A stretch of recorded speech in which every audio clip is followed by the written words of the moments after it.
তোমাদের সামনে অষ্টম শ্রেণী বিজ্ঞান ষষ্ঠ অধ্যায়ে পরমাণুর গঠন এই অধ্যায়ের একটা গুরুত্বপূর্ণ বিষয় আইসোটোপ এর ধর্ম এবং ব্যবহার। প্রথমে আমাদের আইসোটোপ কাকে বলা হয় সেটা জানতে হবে। আইসোটোপ হচ্ছে, তোমরা জানো, কোনো মৌলের পরমাণু যতটাই প্রোটন আছে ততটাই ইলেকট্রন আছে, এবং পরমাণু নিউক্লিয়াসে প্রোটন এবং নিউট্রন দুইটা মিলে বলে পরমাণুর ভর সংখ্যা।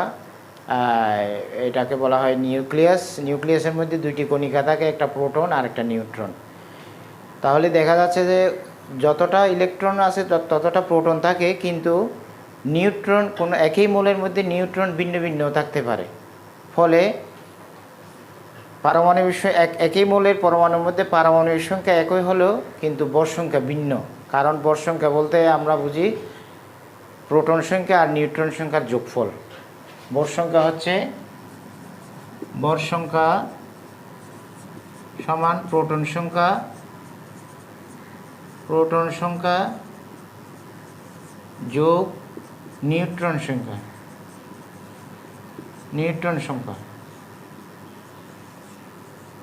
আর পারমাণবিক সংখ্যা হচ্ছে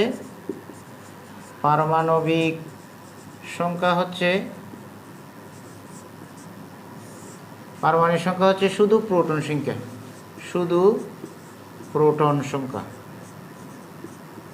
প্রোটন সংখ্যাকে বলা হয় পারমাণবিক সংখ্যা। আর ভর সংখ্যা হচ্ছে প্রোটন সংখ্যা যোগ নিউট্রন সংখ্যা। তাহলে একই মৌলের পরমাণুর মধ্যে প্রোটন সংখ্যা সমান থাকলে কিন্তু পরমাণু নিউক্লিয়াসে নিউট্রন সংখ্যা ভিন্ন হতে পারে। তাহলে নিউট্রন সংখ্যা ভিন্নতার কারণে পারমাণবিক সংখ্যা একই থাকলে ভর সংখ্যা কিন্তু ভিন্ন ভিন্ন হতে পারে। একই মূলের এই ধর্মকে বলা হচ্ছে আইসোটোপ। যেমন এখানে হাইড্রোজেনের 3টে আইসোটোপ দেখা যাচ্ছে। হাইড্রোজেনের 3টে আইসোটোপ, এখানে প্রোটিয়াম, এখানে দেখা যাচ্ছে একটা প্রোটন একটা ইলেকট্রন, কোনো নিউট্রন নাই। ডিউটেরিয়াম, একটা প্রোটন একটা নিউট্রন আর একটা ইলেকট্রন। ট্রিটিয়াম, এখানে একটা প্রোটন দুইটা নিউট্রন একটা ইলেকট্রন। এখানে এইটা হচ্ছে প্রোটন, এই চিহ্নটা। তারপর এটা হচ্ছে ইলেকট্রন, এই চিহ্নটা হচ্ছে ইলেকট্রন। আর এই চিহ্নটা হচ্ছে নিউট্রন।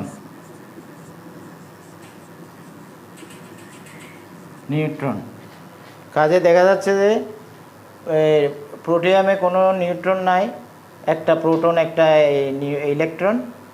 আর ডিউটেরিয়ামে একটা প্রোটন একটা ইলেকট্রন, এই প্রোটনের সাথে একটা নিউট্রন আছে। আর ট্রিটিয়ামের মধ্যে দেখা যাচ্ছে একটা প্রোটনের সাথে দুইটা নিউট্রন আছে আর একটা ইলেকট্রন আছে। তাহলে দেখা যাচ্ছে একই মৌলের মধ্যে নিউট্রন সংখ্যা ভিন্ন ভিন্ন। এই মৌলের এই ধর্মটাকে বলা হচ্ছে আইসোটোপ। একই মৌলের এই ভিন্নতার কারণে পারমাণবিক সংখ্যা একই, প্রোটন একই, পারমাণবিক সংখ্যা একই, কিন্তু নিউট্রন সংখ্যা ভিন্নতার কারণে ভর সংখ্যা ভিন্ন ভিন্ন হয়ে যাচ্ছে। এই একই মৌলের এই রূপকে বলা হচ্ছে আইসোটোপ। তাহলে আমরা আমাদের আইসোটোপ সম্পর্কে আমরা একটা স্বচ্ছ ধারণা পেলাম। এখন আমরা আইসোটোপের, আমাদের আলোচ্য বিষয়ের মধ্যে আছে আইসোটোপের ধর্ম। আইসোটোপের ধর্ম এখানে বলা উল্লেখ্য যে এখানে হাইড্রোজেনের 3টি আইসোটোপ হয়েছে, অনুরূপভাবে কার্বনেরও 3টে আইসোটোপ আছে। কারণ নৈবেদ থেকে আসে কার্বনের কয়টি আইসোটোপ, এখানে এই হাইড্রোজেনের মতো কার্বনেরও 3টি আইসোটোপ আছে। তাহলে এখানে আইসোটোপের ধর্মের মধ্যে একই মৌলের বিভিন্ন আইসোটোপে প্রোটন ও ইলেকট্রন সংখ্যা ভিন্ন। প্রোটন এবং ইলেকট্রন সংখ্যা একই হবে, সমান, প্রোটন এবং ইলেকট্রন সংখ্যা সমান, কিন্তু নিউট্রন সংখ্যার ভিন্নতার কারণে এটার ভর সংখ্যা ভিন্ন ভিন্ন। এটা হচ্ছে একটা আইসোটোপের ধর্ম। একই মৌলের প্রোটন ও ইলেকট্রন সংখ্যা সমান থাকে, কিন্তু নিউট্রন সংখ্যা ভিন্নতার কারণে মৌলের ভর সংখ্যা, কারণ ভর সংখ্যা মানে প্রোটন সংখ্যা আর নিউট্রন সংখ্যার যোগফলকে ভর সংখ্যা বলে, সেটা আমরা আগেই বলেছি। কারণ নিউট্রন সংখ্যার ভিন্নতার কারণে মৌলের ভর সংখ্যা ভিন্ন হয়। 2 নম্বর হচ্ছে কিছু কিছু সাধারণত আইসোটোপ অস্থায়ী এই জন্য যে আইসোটোপ হচ্ছে কি, আইসোটোপ অস্থায়ী, এটা স্থায়ী নয়। এই অস্থায়ী আইসোটোপ থেকে বিভিন্ন তেজস্ক্রিয় রশ্মি, যেমন বিভিন্ন তেজস্ক্রিয় রশ্মি এবং কণা বিকিরণ করে, যেটাকে বলা হচ্ছে তেজস্ক্রিয় আইসোটোপ। এই অস্থায়ী আইসোটোপ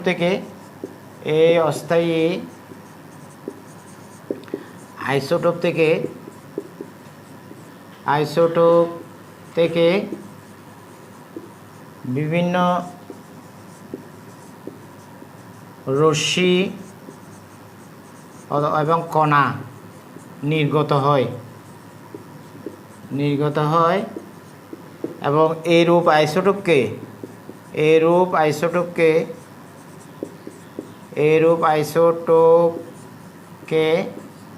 তেজস্ক্রিয় আইসোটোপ বলা হয়।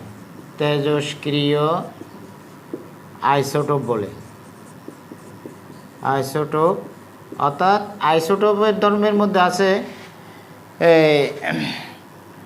আইসোটোপ অস্থায়ী।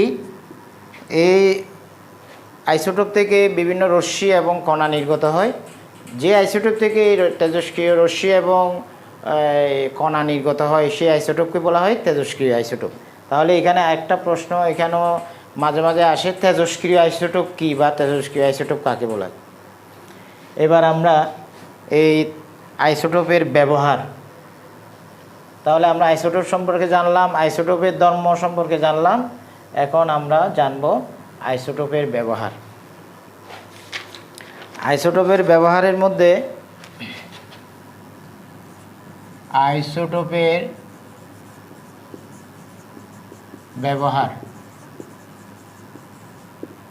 ব্যবহারের মধ্যে এক হচ্ছে প্রধান চিকিৎসা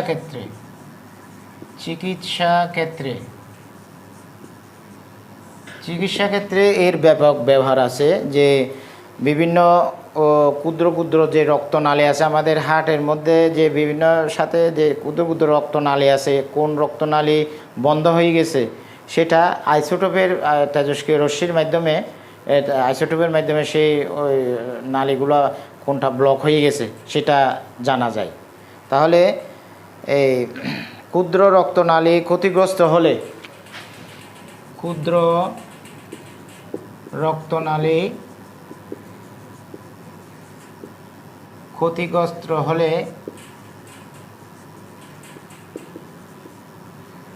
আইসোটোপের মাধ্যমে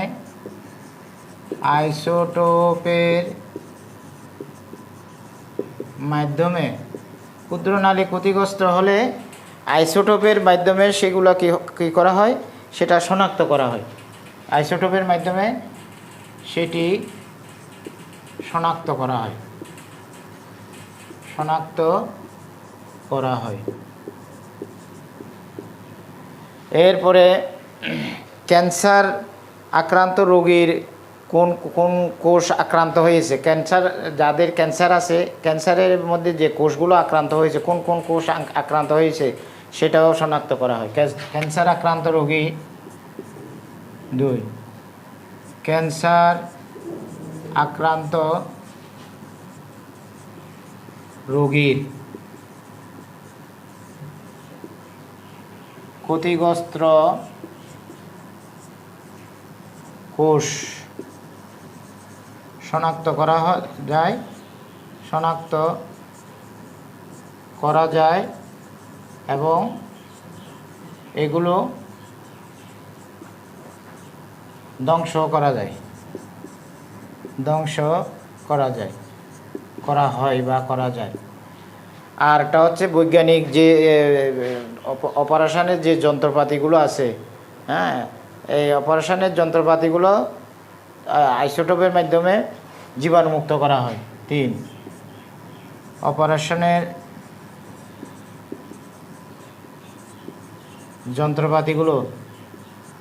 যন্ত্রপাতি আইসোটোপের মাধ্যমে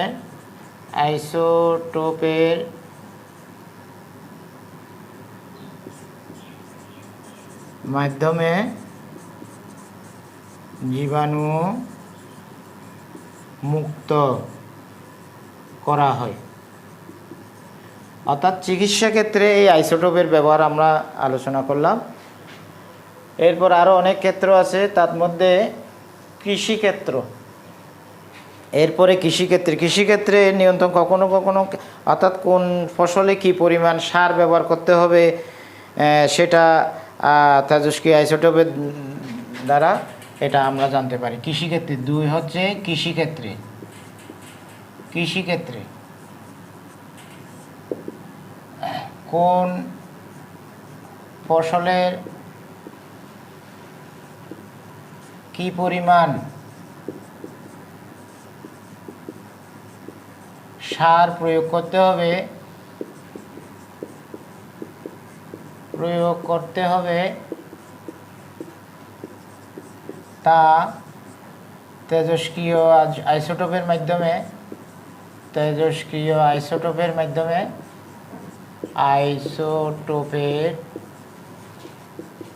মাধ্যমে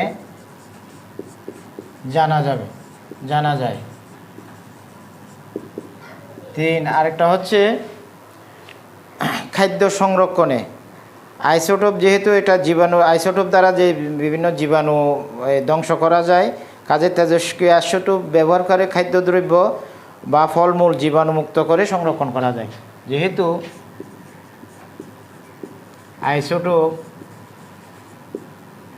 আইসোটোপ দ্বারা জীবাণু ধ্বংস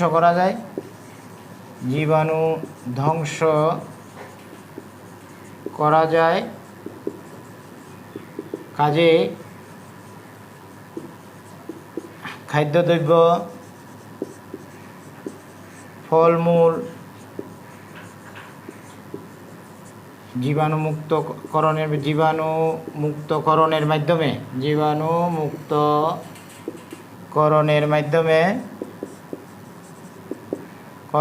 মাধ্যমে সংরক্ষণ করা যায়। শিক্ষার্থীরা, আমরা এতক্ষণ আইসোটোপের ধর্ম এবং আইসোটোপের ব্যবহার নিয়ে আলোচনা করেছি। আজকে আমরা এই পর্যন্ত থাকলো আমাদের পড়া।